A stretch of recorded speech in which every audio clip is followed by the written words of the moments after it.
Rising Pakistan में आज ठीक 1 साल के बाद मीना तारिक ने अपनी वापसी दिखाई है, जो कि हमारी बड़ी पॉपुलर बिजनेस और एंटरप्रेन्योरशिप की एक्सपर्ट हैं। इनके मशवरों से आपने बहुत फ़ायदा उठाया, रनिंग बिजनेसेस को भी फ़ायदा हुआ पिछले 2-3 साल इस प्रोग्राम के ज़रिए, और नए कारोबार भी शुरू किए और आपने अपनी कहानियां हमें बताई और मीना का शुक्रिया भी अदा किया। लेकिन फिर ये पर्दे से गायब हो गई। गुड मॉर्निंग, अस्सलाम वालेकुम। गुड मॉर्निंग, वालेकुम अस्सलाम। Welcome back to Rising Pakistan. Thank you so much, it's good to be back. 1 साल कहाँ रही, क्या किया? उफ, बड़ा कुछ किया। कहाँ से सुनाना शुरू करूं अपनी दास्तान? सब इतना याद करते थे आपको। मीना बाजी को वापस लेके आए। नहीं, मैं खुद बहुत मिस करी थी। बस वही बात है कि जैसे आपने अपने इंट्रो में भी बताया, मैंने अपना एक बिजनेस स्टार्ट किया, तो उसके साथ फिर इतना बिजी हो गए और इतना कुछ था कि जो है ना वो फिर बहुत मुश्किल हो गया था कि मैं सुबह यहाँ आती, तो इस वजह से गैप लेना पड़ा। मैं सबको कह रहा था आगाज में कि मीना ने 2-2.5 साल इस प्रोग्राम में बिजनेस और एंटरप्रेन्योरशिप के मशवरे दिए, और जब आपने कहा जी हमारा कारोबार बहुत बेहतर हो गया, हमने कारोबार शुरू किया, बड़ा सही जा रहा है इनके मशवरों पे, तो उन्होंने सोचा अच्छा इसका मतलब मुझे काम आता है। मैं दूसरों को मशवरा देती हूँ, अपने ऊपर भी खुद भी को फायदा उठाऊं इन सारी बातों का। पर पता है, तो बातें करना बड़ा आसान काम होता है। उसको असल में करना तो मेरे तो हमारे तो सारे दोस्त, सारे कॉलीग, सब लोग मजाक इसी बात का उड़ाते हैं ना। वो कहते हैं तुम लोग, और मेरा जो को फाउंडर है वो उमर है, जिससे कुछ लोग जो शुरू में से ये शो देख रहे हैं वो मिले हुए हैं। मेरा हस्बैंड भी है उमर, और हम बहुत अरसे से इकट्ठे काम भी कर रहे थे डिफरेंट चीज़ों में, और अब हमने बिजनेस इकट्ठा स्टार्ट किया है। तो हमारे दोस्त हमें यही कहते हैं कि तुम लोग ये नहीं कह सकते कि हमें तो पता ही नहीं था कि क्या हो जाना है। तुम लोग तो लोगों को बताते थे कि ये सारा कुछ ऐसे ऐसे होगा, गिला नहीं कर सकते। अब आप गिला नहीं कर सकते। अब जो हो रहा है ना हमारे साथ, वो कहते नहीं, हम कह रहे थे जो होगा देखा जाएगा, और अब जो हो रहा है वो देखा नहीं जा रहा।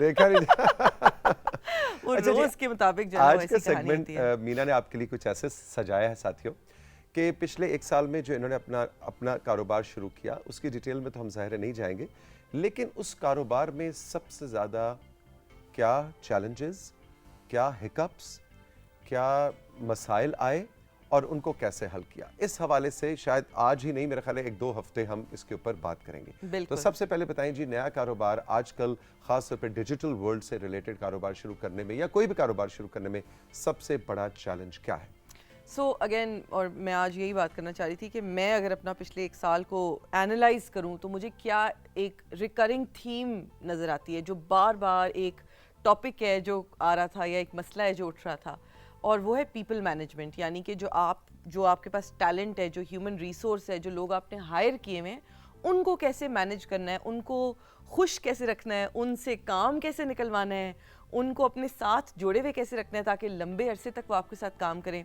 और मतलब सच्ची बात है, मैं अपना बिज़नेस शुरू करने से पहले भी मेरे पास बहुत सारे लोग ये पूछने आते थे कि किसी का उसका बिज़नेस है, बिल्डिंग्स बनाने का, कंस्ट्रक्शन का बिज़नेस है, तो उनके जो टेक्निकल स्किल्ड वर्कर हैं वो छोड़ के चले जाते हैं। किसी का रेस्टोरेंट का बिज़नेस है तो उनके कुक छोड़ के चले जाते हैं। किसी का सैलून है तो उनकी वर्कर्स छोड़ के चली जाती हैं। तो लोग बड़ा कहते होते थे कि ये जो है ना, वर्कर्स को रिटेन करना बड़ा मुश्किल काम है, उनको खुश रखना बड़ा मुश्किल काम है। और मैंने जो बिज़नेस शुरू किया वो एक स्टार्टअप है, और एक टेक स्टार्टअप है, और अब हम तकरीबन 30 लोग हैं टोटल टीम में। मगर वाकई एक डेली बेसिस पे, क्योंकि मैंने रियलाइज़ किया बाकी सब कुछ आप कंट्रोल कर सकते हैं। जो काम आपने करना है वो आप कंट्रोल कर सकते हैं, जो सेल्स आपने जनरेट करनी है वो आप कंट्रोल कर सकते हैं, जो डिमांड आएगी, जो प्रोडक्शन करनी है, मैन्युफैक्चरिंग, मशीनरी, हर चीज़ एक लाइफलेस चीज़ है जिसको कंट्रोल किया जा सकता है। जो आपके बिजनेस के अंदर की रूह है ना, वो ह्यूमंस ही हैं। और वो ह्यूमंस जो हैं, उनको क्योंकि अल्लाह ने सोचने समझने की सलाहियत दी है, उनको अल्लाह ने विल पावर दी है, तो वो डेली की बेसिस पे आपके बिजनेस की शक्ल तब्दील कर, लाइक डेली। लेकिन ये अच्छी बात भी है, बहुत अच्छी बात है, पर बहुत एज अ ओनर शायद ना इस चीज़ को डील करना या मैनेज करना इज़ प्रॉबली द हार्डेस्ट। क्योंकि देखिए, ख़ास तौर पे आई गेस आजकल जब ये पोस्ट कोविड वर्ल्ड में लोगों के अपने मसाइल काफ़ी ज़्यादा हैं। हर किसी की ज़िंदगी में कोई चैलेंज चल रहा है, हर किसी की ज़िंदगी में कोई मसला चल रहा है। तो आप कैसे एज अ बिज़नेस फाउंडर या एज अ मैनेजर उनके साथ एम्पैथी भी रखें, यानी कि उनके मसलों को समझें, उनकी इश्यूज़ को समझें, उसको सॉल्व करने की कोशिश करें, और साथ साथ ये भी इंश्योर करें कि वो प्रोडक्टिव हों, वो अच्छा काम करें, वो ठीक काम करें, और जो कंपनी है वो फायदा उठाए, कंपनी जो है प्रॉफिट कमाए। कंपनी प्रॉफिट भी कमाए, क्योंकि अगर कंपनी प्रॉफिट नहीं कमाएगी तो आपने लोगों को भी नुकसान पहुंचाया है, क्योंकि जब कंपनी बंद होगी, ठप होगी, तो वो सारे लोग घर जाएंगे। तो ये तो हो गया चैलेंज, अब बिल्कुल। इसका हल क्या है? अच्छा, इसका हल जो अभी तक हमें समझ आई है ना, वो सबसे बड़ा ये है कि आपने पहले अपने आप को और अपनी कंपनी को समझना है और फिर हायरिंग करनी शुरू करनी है। तो ये शुरू होता है हायरिंग से। अच्छा। होता ये है, जब हम हायरिंग कर रहे होते हैं तो आमतौर पे हम बड़े प्रेशर्स में होते हैं, या कभी कभी हम ऐसे स्किल्स के लिए हायर कर रहे होते हैं जिसमें कंपटीशन बहुत ज़्यादा है, नौकरियां बहुत ज़्यादा हैं, लोग बहुत टाइट हैं, क्योंकि मतलब वो पाइपलाइन बहुत टाइट है, लोग नहीं मिल रहे होते। और आप कभी समझे कभी कि एक ब्यूटी सैलून का बिजनेस है, बिल्कुल, और दुल्हने बनाने की जो खास एक्सपर्ट ब्यूटिशियंस उसको हैं, हायर करना बड़ा मर्द और मुश्किल है। खवातीन, बिल्कुल, इसको अगर एग्जांपल के तौर पे इसको लेके एग्जाम्पल के तौर पे लें, अब जाहिर है उन लोगों के लिए बहुत नौकरियां अवेलेबल हैं, क्योंकि वो एक्सपर्ट्स हैं, राइट? अब मैंने अपना सैलून और चलाना है, शादियां भी बहुत हो रही हैं, शादियां भी बहुत हो रही हैं, मैंने रिश्ते भी मेकअप आजकल बड़ी तेजी से हो रहे हैं, तो दुल्हने बहुत जल्दी जल्दी तैयार हो रही हैं। एब्सोल्युटली। तो मैंने एक मेकअप आर्टिस्ट अगर हायर करना है, और मैंने अब शादी सीजन आ रहा है, मुझे टाइम क्रंच भी है कि भाई जी ये टाइम निकल जाएगा तो मेरा तो बिजनेस ठप हो जाएगा, मुझे जल्दी पर्सन चाहिए, तो बड़ी दफ़ा आप बहुत सारी चीज़ों की तरफ से मुंह मोड़ लेते हैं, जो आपको रेड फ्लैग्स नज़र आ रहे होते हैं, इश्यूज नज़र आ रहे होते हैं कि इंटरव्यू में। तो ऐसी हमारी ये लर्निंग है कि टेक्निकल एक्सपर्टीज सिखाई जा सकती है, एटीट्यूड और बिहेवियर, या जिसे हम वैल्यूज़ कहते हैं ना, जो एक इंसान के बुनियादी बिलीफ्स होते हैं, जिन पे आप यकीन रखते हो, वो चीज़ें जो आपके डे टू डे लाइफ में हर डिसीजन को इम्पैक्ट करती वो जो हैं, कहते हैं जिसकी जिबिल्लत में ऐसा है ना, बिल्कुल, वो नहीं बदली जा सकती। वो आप किसी को ट्रेन करके सिखा नहीं सकते, आप किसी को अपनी वैल्यूज़ पे लेकर नहीं आ सकते।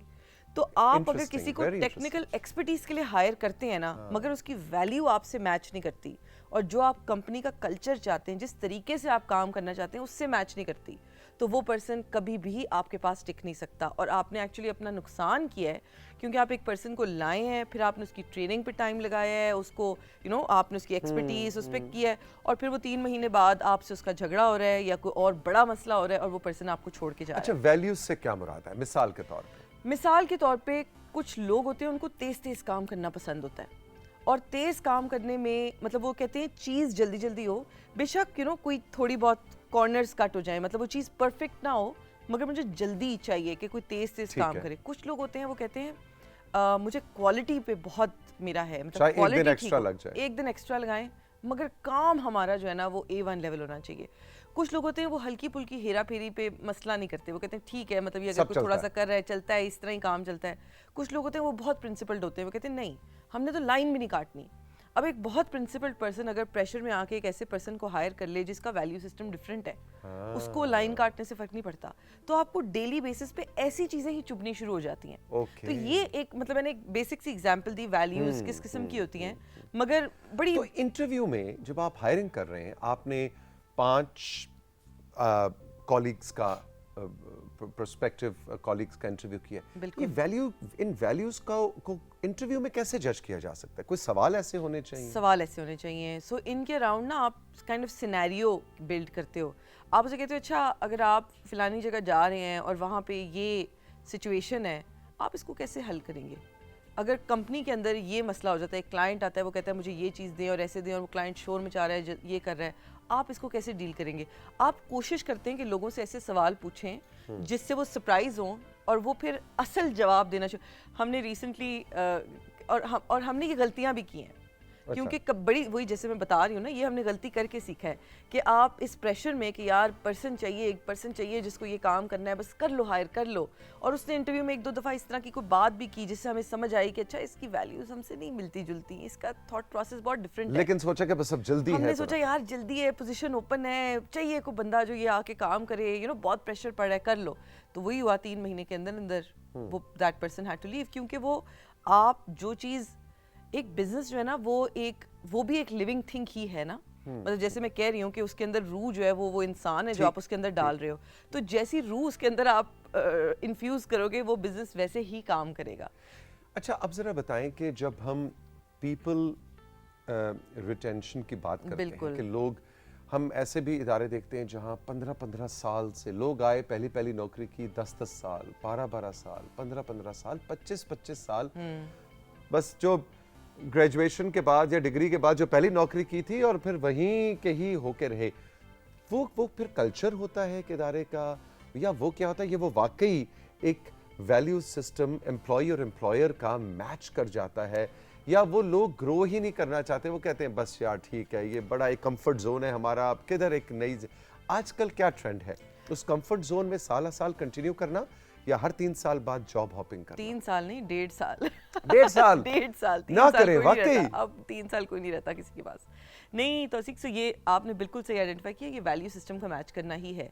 तो एक अगर ग्रोथ माइंडसेट का कोई पर्सन नहीं है ना, जिसको जो बहुत एम्बिशियस नहीं है और वो 25 साल एक ही कंपनी में ठक ठक ठक ठक निकाल सकता है, तो वो कंपनी भी ऐसी होती है जो ठक ठक ठक ठक ही निकाल रही होती है, उनका वैल्यू मैच कर रहा होता है। वो पर्सन किसी हाई ग्रोथ अग्रेसिव कंपनी में नहीं चल सकता, क्योंकि वो ठक ठक ठक वाला पर्सन जब हाई ग्रोथ में जाएगा उनकी टकरार होगी। इसी तरह एक हाई ग्रोथ वाला पर्सन, एक्चुअली आपने बहुत सारे ऐसे लोग देखे होंगे जो बहुत तेज एम्बिशियस लोग ऐसी ही कंपनियों में गए हैं जहाँ लोग 25 साल निकालते हैं और वो साल बाद निकल गए क्योंकि उन्होंने कहा मेरे दिमाग को जंग लग रहा है। हाँ। इधर तो मैं अभी से मर गया हूँ, मरने का इंतजार करने की जरूरत ही नहीं है, मैं तो अभी से रिटायर्ड ही फील कर रहा हूँ, क्योंकि मेरा वो वैल्यू सिस्टम्स का मैच ही है। बट रिटेंशन के बारे में जो सबसे बड़ी एक कोर चीज़ है ना, जो हमने भी रियलाइज़ की है पिछले 10 साल भी और पिछले 1 साल के बिजनेस में भी, वो ये है कि लोग आपके पास तब रहते हैं जब आप उनकी ग्रोथ का ख्याल कर रहे हों। और ग्रोथ जो है वो फाइनेंशियल भी होती है, ग्रोथ मेंटल भी होती है, ग्रोथ लर्निंग के लिए हिसाब से भी होती है, लोग ग्रोथ स्टेटस के हिसाब से भी होती है, जो लोग प्रमोशंस और उसकी तरफ जॉय एट वर्क का जो कॉन्सेप्ट है कि आपको काम ना लगे, आप काम को जॉयफुल हो, एंजॉय करें, जॉय से भी एंजॉय करें आप काम को। वो वाला एलिमेंट भी आजकल बहुत उस पे बात होती है, बहुत ज्यादा। कुछ कंट्रीज में इंटरनेशनली तो एक चीज हो रही है जिसको कहते हैं द ग्रेट रेजिग्नेशन, आजकल चल रही है ये चीज। अच्छा, क्या है? जैसे वो हमने हिस्ट्री में पढ़ा था ना, द ग्रेट डिप्रेशन, उस तरह आजकल द ग्रेट रेजिग्नेशन चल रही है कि लोग रिजाइन कर रहे हैं। वो कह रहे हैं हम नहीं करते काम, हमने नहीं करना, हम दुनिया में ये करने नहीं आए, क्योंकि उनको वो मैच नहीं कर रहा, उनकी वो जो उनकी नीड्स हैं। तो कमाते कैसे? उनकी मुल्कों में गवर्नमेंट दे देती है ना पैसे। अच्छा, वो उन माशरों की बात हो रही है। ओके, तो वहाँ पे ग्रेट रेजिग्नेशन चल रही है। वो कहते हैं हम कम पे गुजारा कर लेंगे, जो गवर्नमेंट देती है वो उस पे गुजारा कर लेंगे, बेसिक्स पे ही हम बेसिक्स पे कर लेंगे, हम नहीं जाएंगे लैविश लाइफस्टाइल के पीछे, मगर हम इस तरह के हालात में काम नहीं करेंगे। इंटरेस्टिंग। तो ये आपने अगर अपने एम्प्लॉइज को या अपनी टीम्स को रिटेन करना है, हाँ, आपने ये सुना होगा कि लोग जो है ना, वो बुरी जॉब्स कोई चीज़ नहीं होती, कोई बुरी जॉब छोड़ के नहीं जाता, लोग बुरा मैनेजर छोड़ के जाते हैं। और बुरा मैनेजर वो होता है जो अपनी टीम के अंदर ये ना देख रहा हो कि यार इसका पाथवे क्या बनता है, इस पर्सन ने इसी जॉब में पूरी जिंदगी काम नहीं करना, इसी रोल में इसने इस कंपनी से निकलना भी है, तो इसकी क्या ट्रैजेक्टरी है उसकी, इसकी क्या ग्रोथ है, इसने बड़े होकर क्या बनना है, राइट? 3 साल बाद क्या बनना है, 5 साल बाद क्या बनना है, और क्या मैं इंश्योर कर रही हूँ कि उसको आज ऐसी अपॉर्चुनिटीज और ऐसी ट्रेनिंग मिल रही है कि कल को वो इसमें ग्रो कर सके। अब आपने जो पार्लर वाली एग्जांपल दी, मैं एक मेकअप आर्टिस्ट हायर करूँ, मुझे पता होना चाहिए कि हर मेकअप आर्टिस्ट का ख्वाब है कि उसका अपना पार्लर, ये उनका ख्वाब बिल्कुल है। सही बात। ये आप इसको कैसे, मैं एज अ बिजनेस ओनर को, नहीं जी ये नहीं खोलेगा बिजनेस अपना, ये जो है या लड़का या लड़की पूरी जिंदगी मेरे पास मेकअप आर्टिस्ट रहेगा, जितनी मैं तनख्वाह दे रही हूँ इसी पे रहेगा, तनख्वाह भी मैं कम दूं, और अगर उसने नहीं खोलना तो कम से कम यहाँ पे उसकी ग्रोथ इतनी हो कि वो क्या, अच्छा मुझे तो अपना पार्लर खोलने की जरूरत ही, मेरा वो इतनी ओनरशिप फील करे। और ओनरशिप वो कब फील करेगा, जब आप उसको कट देंगे,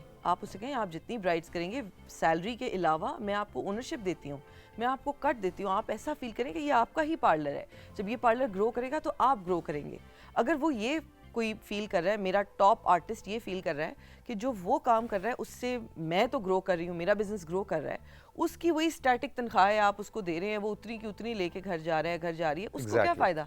अच्छा जी, तो पिछले 1 साल में जो आपने सीखा वो ये कि आजकल पाकिस्तान में चाहे टेक बेस्ड, चाहे डिजिटल बेस्ड, कोई भी कंपनी नहीं खुल रही है, कोई भी कारोबार आप नया शुरू कर रहे हैं, चाहे 3 लोगों से शुरू कर रहे हैं, चाहे 30 लोगों से शुरू कर रहे हैं, सबसे इंपॉर्टेंट मसला जो है वो पीपल रिटेंशन है, कि लोगों को हायर करने के बाद 2-3 साल तक खुश रख के कंपनी को की बुनियाद कैसे मजबूत की जाए, क्योंकि पहले 3 साल बहुत इंपॉर्टेंट होते हैं, इसमें बुनियाद बनती है किसी भी इदारे की। अब जरा quickly towards the end of the segment हम बढ़ रहे हैं।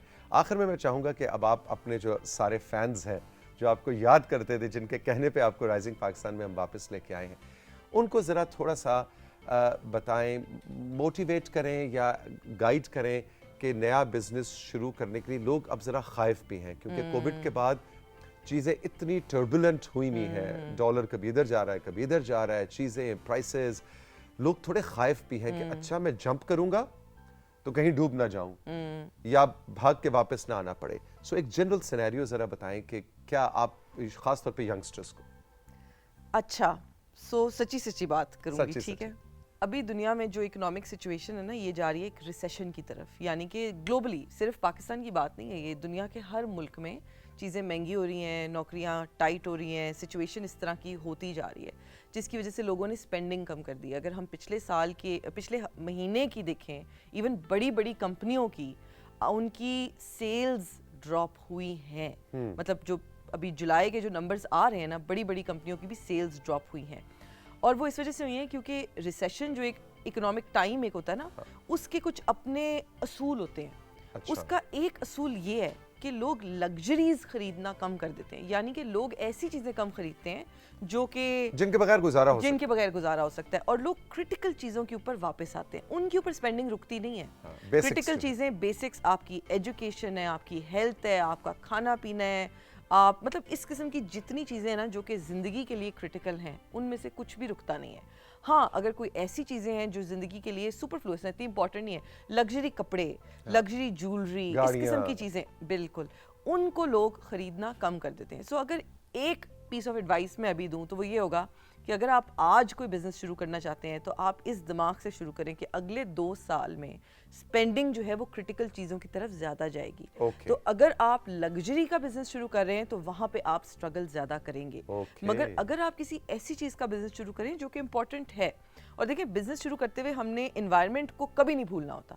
हमने ये देखना होता है कि इस साल क्या चल रहा है, अगले साल क्या होगा, उससे अगले साल क्या होगा, फिर रिकवरी शुरू होगी इंशाल्लाह, पूरी दुनिया में रिकवरी शुरू होगी, दोबारा सिचुएशन। अच्छा, आपके ख्याल में 2 साल का है ये डिप? मतलब साल तो कहीं नहीं गया, क्योंकि अभी तो डिप हो रहा है। हाँ, अभी तो हम ऊपर जाना नहीं शुरू हुए, अभी तो हम ऐसे करके जा रहे हैं ना, आहिस्ता आहिस्ता आहिस्ता। जाहिर है हर मुल्क की गवर्नमेंट, हमारी गवर्नमेंट भी कोशिश करिए कि वो डिप ना हो या इतना बुरा डिप ना हो। और इमर्जिंग मार्केट्स जैसे कि पाकिस्तान है, फिर भी काफ़ी हद तक बच जाती हैं, क्योंकि यहाँ पे बहुत सारी हमारी जो मेजोरिटी है वो तो वैसे भी बेसिक पे रह रही। कहते हैं रिसेशन हो ना तो अपनी सब्जियाँ खुद उगाएं, तो पाकिस्तान में तो लोग खुद उगाते हैं अपनी सब्जियाँ। मतलब हमारे यहाँ जो लोग गांव गोट में रहते हैं, उनके पास अपनी बकरी भी होती है, उनके पास सब्जी भी वो अपनी उगा रहे होते हैं, मुर्गी भी होती है जो अंडे दे रही होती है। हाँ, तो जो बेसिक्स हैं वो उनके कवर्ड हैं। जो बाहर के जो डेवलप्ड मुल्क हैं उनमें तो वो उनको ज़्यादा मसला है, क्योंकि उन्होंने तो बेसिक भी किसी फैक्ट्री से खरीदना है, और वो फैक्ट्री अगर नहीं चल रही या बंद हो गई है तो फिर लोगों के लिए सामान कम। सो अल्हम्दुलिल्लाह ये हमारी वो है कि हम जो है ना एज एन इमर्जिंग मार्केट फिर भी बच जाते हैं चीज़ों से, इतने हालात ख़राब नहीं होते। तो अगर कोई नया बिजनेस शुरू करने का इरादा कोई कर रहा है, आने वाले वीक्स में हम मीना को ज़ाहिर है दोबारा भी बुलवाएंगे और ज़रा इस पे और डिस्कस करेंगे कि नया बिजनेस शुरू करने के लिए वो जो इस टाइम में जो करना है, जो आपने खाते एक दफ़ा बनवाए थे ना, खाते रजिस्टर, है ना, जी, आप कंप्यूटर पे ना जाए, एक रजिस्टर ही ले लें, उसका बड़ा अच्छा फीडबैक आया था बहुत सी खवातीन का कि हमें इस रजिस्टर बनाने से बड़ा फायदा होता है। कि छोटी छोटी चीज़ें होती हैं, तो उसका के बेसिक्स के साथ हम मीना से ज़रूर बात करेंगे। लेकिन आज की टिप ये है कि अगर आप कोई नया कारोबार शुरू करना चाह रहे हैं साथियों, तो लग्जरियस आइटम्स के बजाय बेसिक्स जो है वो अगले 2 से 3 साल उसके वो ज़्यादा सेफ है उस तरह का कारोबार। और अगेन अच्छी बात यह है कि पाकिस्तान क्योंकि इमर्जिंग मार्केट है, तो हमारी तो अभी बेसिक्स भी खुले हैं ना, वो अपॉर्चुनिटी भी खुली हुई है। बाहर के मुल्कों में बेसिक्स की अपॉर्चुनिटी बड़ी बड़ी कंपनियों ने कवर कर ली है, राइट, तो वहाँ पे और बहुत सोच लगानी पड़ती है। यहाँ पे तो आप अभी भी किसी एक शहर को पकड़ के, किसी छोटे शहर को पकड़ के अगर वहाँ पे हेल्थ, एजुकेशन, फूड, न्यूट्रिशन का काम करते हैं तो वो चलेगा, क्योंकि वहाँ पे वो कवर नहीं हुआ। तो हमारे यहाँ अच्छी बात यह है कि अपॉर्चुनिटीज बहुत ज़्यादा हैं, जिसमें बेसिक्स में भी बहुत काम करने की अपॉर्चुनिटी मौजूद है। ग्रेट मीना, कैसा लगा एक साल के बाद? बहुत मज़ा आया, और मैं बस मुझे एक्साइटमेंट ये है कि लोग सवाल भेजें फिर से, बताएं कि उनका क्या ख्याल है इन सारे सिनेरियोज के बारे में जो हमने डिस्कस किए, उन्होंने क्या देखा है अपने एक्सपीरियंस में, ताकि फिर हम उसको आगे और डिस्कस करें। इवन मीना ने जो बात की है, अपना एक्सपीरियंस बताया, आप उससे डिसएग्री भी करना चाहिए या कोई और पर्सपेक्टिव आप सामने रखना चाहें तो वो भी हमारा व्हाट्सएप नंबर आपके पास है, आप ज़रूर, लेकिन अपना नाम, अपनी जगह का नाम और जो सवाल आप मीना से करना चाहते हैं वो आप हमें ज़रूर लिखकर भेजिए।